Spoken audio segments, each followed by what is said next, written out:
Christensen er kommet. Men godt, sæt dem bare ind. Ej, den var altså undskyld. Det ser altså rigtig flot den her. På det kontor, nej. Nej.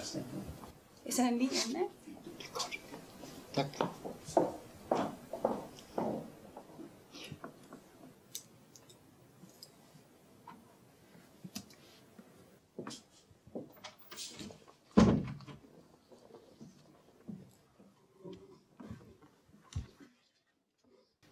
Er der noget nyt i sagen? Desværre nej. Vi ved ikke, hvor gerningsmanden opholder sig. Forstår det virkelig ikke. Vi vil jo bare gerne have hende hjem.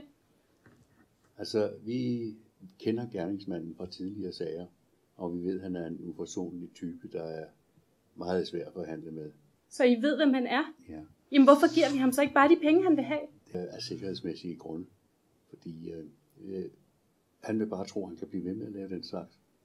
Ja, men vi vil jo bare gerne have hende igen. Ja, og vi har pengene, altså vi kan skaffe dem nu. Ja, men sikkerhedsmæssige grunde, så... Ej, altså, nu synes jeg, du skal holde op. Så har vi simpelthen ikke brug for jeres hjælp længere. Som sagt, så fraråder vi det, men hvis det er jeres endelige beslutning, så lad mig overbringe pengene for jeres egen sikkerheds skyld.